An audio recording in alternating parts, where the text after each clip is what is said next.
Now, when we think of the point of entry for Seiko, many people by default will go to the Seiko 5 family. But if you're going for a mechanical watch, there's actually another place to look that undercuts the Seiko 5 altogether, the Seiko Recraft family. This head-scratching group of stylish automatics features nostalgic design cues from the 60s and 70s, yet remains something of an insider secret within the catalog, being the most attainable mechanical Seiko watches currently in production. Now, the Seiko lineup is quite complex, with hundreds of models available here in the United States. But if you zoom out beyond the chaos, the essence of the Seiko brand can be summed up into a select group of pillars within names like Prospects, Seiko 5, Essentials, and Presage, just to name a few. Now, each one of these collections houses dozens of models.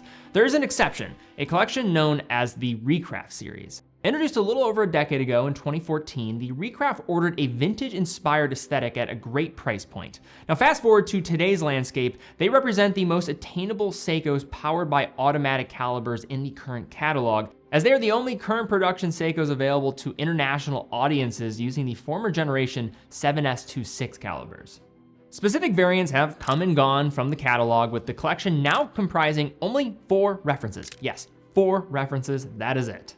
And with the refresh of the Seiko 5 Sports in 2019, the Recraft has come to slot underneath the mighty 5s, with retail prices topping out at $250 or so, and can be obtained for even less than that. Now let's take a closer look at the Recraft series, which features 4 different references in 2 primary case styles. Then we'll examine the differences between them and what they have in common. And one more thing before we do jump into this review, if you've not seen our digital magazine of the top watches of 2025 halfway through the year, definitely check it out. Link will be in the description down below where you can sign up and get that sent to you. This is a fully designed, basically book. I've now been contemplating whether or not we should just make a physical copy of this and continue this as an ongoing thing in the future. Our entire team put our minds together to think of the top 40 watches so far in 2025, allow you to break through the noise. All of the watches featured in here have some great photography, many taken by our team ourselves. Written copy is being done by our editor-in-chief, Bilal.khan. Really happy how this turned out, so if you want to check it out, also get a full download of what is out there in 2025 and what is new, check that out, will be down in the description. First is the larger of the 2 case styles, consisting of 2 variants, the blue dial SNKN37 and the green dial SNKM97. The other 2 are the smaller cushion case models, the green SNKP27 and the blue SNKP23. First, examining the case and wearability of the bigger models, I'll just call these the 37 and the 97, we're greeted with a retro square cushion-shaped design in stainless steel that bears a passing resemblance to a smaller Panerai, if I had to put an approximation on that. It's a healthy 43.5 millimeters across, and remember, anything with a square or rectangular case tends to wear a bit larger than a rounded case profile with equal diameter. Still a somewhat trim case height of 11.37 millimeters according to Seiko. When I measured, I got it closer to around 11.5 and a reasonable lug to lug for its diameter at 50 millimeters. The watch wears reasonably well considering its dimensions, and it's probably going to receive more leniency as a result of the unorthodox design style, which has an intended result in mind. Nevertheless, the watch wears like a 42 millimeter in practice. There's a simple vertical brush on the case front with brushed flanks and polishing on the lugs with machine chamfered edges. The flat crystal covering the sizable dial is made from Seiko's proprietary Hardlex mineral glass, which offers the advantages of greater impact resistance and a clear view compared to cheaper iterations of sapphire without anti-reflective coating. However, mineral crystals like Hardlex will have some downsides. They're going to be more prone to scratches if aggressively knocked. The unsigned crown pushes in, offering 50 meters of water resistance, despite these maybe looking a bit sporty, and fully polished caseback adds an exhibition window, offering a view of the automatic movement within, which we'll talk about more later. The blue dial 37 has a thick reddish brown stitched leather strap with a signed stainless steel pin buckle. This watch will probably look really good with a variety of different leather and cloth straps. That said, we're talking about 24 millimeters for the lug width, so not as many third-party options at that width. The green dial SNK M97 comes standard on a stainless steel bracelet with hollowed end links. Although it appears to have a 3-link design, it's actually a single link that spans the width of the bracelet with a brushed finish on the outer sections and polished centers. There's not a lot in terms of micro adjustment. You have just 2 points within the press push button clasp. Bracelets are typically where lower priced Seikos feel of their price. And these watches are partially guilty of fulfilling the stereotype, although the clasp does feel reasonably secure and will be able to get serviceable years of daily use if needed. Moving on to the SNKP models, they feature a more restrained case size of 39.5 millimeters in diameter with a noticeable thickness of 11.77 and a lug-to-lug measurement of 45.5 millimeters. The watch does wear larger than its proposed size, I'd say 40.5 millimeters given how it actually sits on the wrist. The cushioned rectangular shape is delightfully reminiscent of the past, featuring a semi-hooded lug style to please vintage enthusiasts. The case finishing offers a blend that is a touch more intricate with polished sides with a brushed lower section and a vertically brushed bezel top surrounding the stepped hardlex glass. Again, we have a rib push-pull crown and a fully polished exhibition case back. Now the green dialed SNKP27 comes standard on a 22mm brown leather strap, coordinating nicely with the dial color. And the blue 23 comes with a stainless steel bracelet that has a sort of U-shaped link appearance, offering a similar build to the bracelet of the SNK M97 with a press clasp and 2 points of micro adjustment. So now we move to the dials, and this is where we'll see a lot of the Recraft line showcase its character, both in creativity and execution. We have very different ways of going about this for each one of these models. First up is the blue dial of the square case SNK N37. We have a 2-layer design that gets a nice sunray finish on the inner section. The outer dial replaces a traditional chapter ring with applied silver hour markers featuring highly stylized even numerals. The inner dial is where you're going to see the minute hash marks highlighted in white every 5 minutes. There's a limited amount of lume on the dial within the faceted silver handset, and a white outline day-date window resides at 3. Where the blue version maintains a clean 60s elegance, it's the green dialed sibling, the 97, that is pure 70s. The roulette style layout lives up to its name with 2 sets of hash marks on both an outer chapter ring and a green rehaut set further inboard. Applied yellow gold colored hour indices pop against the green sunray finish of the inner dial, coordinating with the gold skeletonized and black infilled handset, Seiko logo, and the frame of the day-date display. In contrast to the blue SNK N37, there's no lume to be found anywhere on this dial, with the black infill of the hands and indices replacing where lume might have been applied. A choice that is going to chalk it up to aesthetics alone. Extra visual punch comes from the white highlights surrounding the indices at 12, 6, and 9, as well as the date window, and the vibrant orange second hand is a period correct touch. If you find yourself watching this video in a sunken living room somewhere with shag carpet, you may have found your next watch. Let's just leave it at that. Now we come to the other green and gold dial on the rectangular cushion case, the SNKP27, and this rendering is a bit more reserved, although there is more depth to the dial in the process.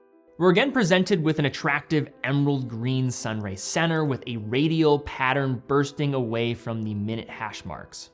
Gold is the theme again here, with the applied hour indices getting a double execution at 12. The faceted gold tone hands have a white infill, again without lume, and again a particular choice since we do see a smattering of lume on other Recraft models.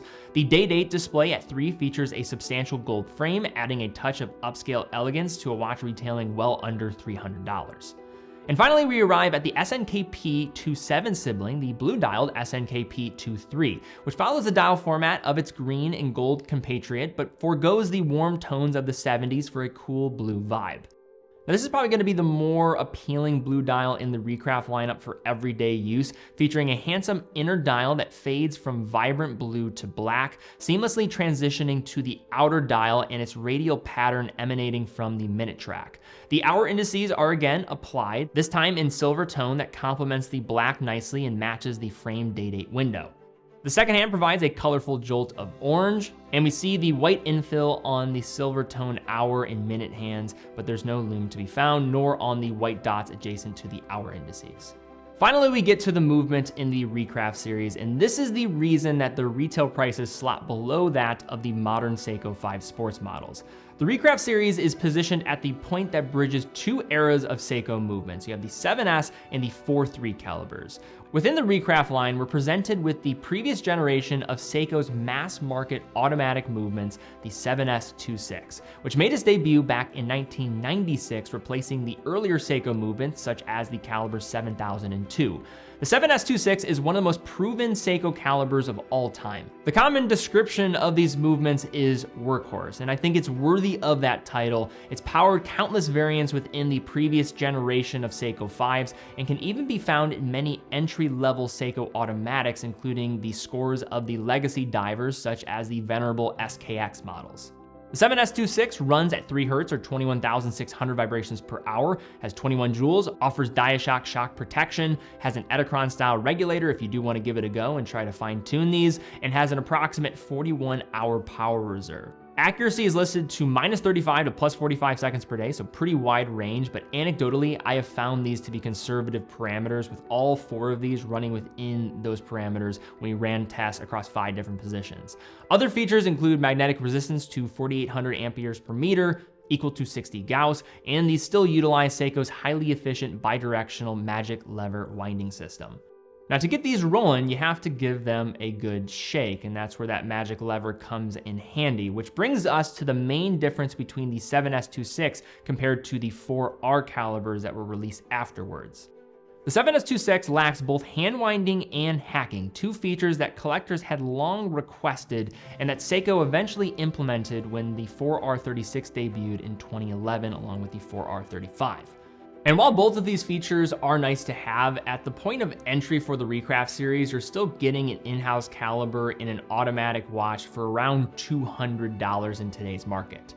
In practice, the watch is going to also be efficient enough with the winding system that if you just give it a few shakes, it's going to run very easily and it doesn't take a lot to restart it. Now, another small detail that you might notice when you're inspecting these movements is that they are marked Malaysian movements, as Seiko does have a subsidiary facility that they operate in Malaysia that is utilized for some of their more entry-level products like these to produce movements. One thing I really do appreciate about Seiko is they seem to be a little more transparent compared to other brands that are out there. They present this information right on the movement, and you can easily tell where the caliber is going to be produced, as well as on other movements that they are producing. It'll say marked as made in Japan or made in Malaysia, but this is one of Seiko's own facilities, and really what you're getting here is just a different origin rather than the true function of the movement itself. So now some closing thoughts on these Recraft models, and I have some different mixed feelings about these. Now, these are not to my personal style and taste, but whenever you're looking to cover a watch about Seiko on this channel, I think if you can get to the entry door of affordability in the contemporary lineup for a mechanical watch, that makes sense to cover. But the challenge with these watches is that I almost don't even know why Seiko continues on with them, given their strategy, it seems like, in so many other areas. They've tried to move forward from this era of Seiko. You don't see the 7S26 currently in production, so these are puzzling watches. It's like having a car dealership having a 5-year-old car and marking it as new alongside a bunch of new 2025s. Further, it just does seem like Seiko doesn't want to put too much effort behind this Recraft series, given that there's only 4 models currently in production and available right now. If they cared more about this, you would think there'd be plenty more, and they have so much of an opportunity to double down on the Recraft series. Even if it started to become something different than it is today and maybe going slightly upmarket, showing some cool retro designs, I'd be in favor of that. But the problem is, it just seems like whenever they're doing these reissues, they use the Seiko 5 series rather than looking at the Recraft series as its own identity. But this era of the 1960s and 70s for Seiko is when Seiko is getting off the ground. There's so much potential with this line, and I think this is a misstep, I think, for Seiko to not talk about this collection enough and focus on it. Now let's just talk about the watches themselves, beyond just the philosophical approach and business approach of what the Recraft series should be. These do wear larger, the water resistance falls short in some ways, they have these old school movements, but they are going to be at that entry point, and if you're talking about charm and being distinct, I think these watches have a lot going for them. I mean, there are so many micro brands out there that are going to position watches of this style, but if you can get it from a brand like Seiko and be positioned at a price that's even more competitive now than some of the micro brands, I mean, these are $200 give or take watches. And for right now where Seiko's at and where the watch market is, these are pretty tough to beat. Now, they do have some of their pitfalls when it comes to the points I mentioned earlier, mostly around the movement. But as somebody that wears a lot of Seiko watches, I have some 7S26 models, I have some 4R series models. I don't really think any different in how I go about my day-to-day with the movements inside. Now, there are benefits that come with the 4R series, and I think they are better movements overall, but the 7S26 still does the job, and it has one of the most proven track records of any movement, even outside of Japan, outside of Seiko, really just in watchmaking altogether. So are these watches going to outsell that of the Seiko 5? No, and they don't. The Recraft series is nowhere close that to the Seiko 5 for most collectors, where they're going to appeal to a different audience. But if you're somebody that wants something more distinct, wants something retro, don't care about having a 4R series caliber on the inside, but wants something with some additional character, charm that looks back to the 60s and 70s, and don't want maybe the appeal of the more modern approach that comes with the Seiko 5 Sports lineup, the Recraft series is a collection that I don't think gets enough looks and probably deserves more of a spotlight. Again, not for everyone, but if you are somebody that wants something different, don't want to spend a ton of money to get a mechanical watch, the Recraft series definitely has a lot of things going for it.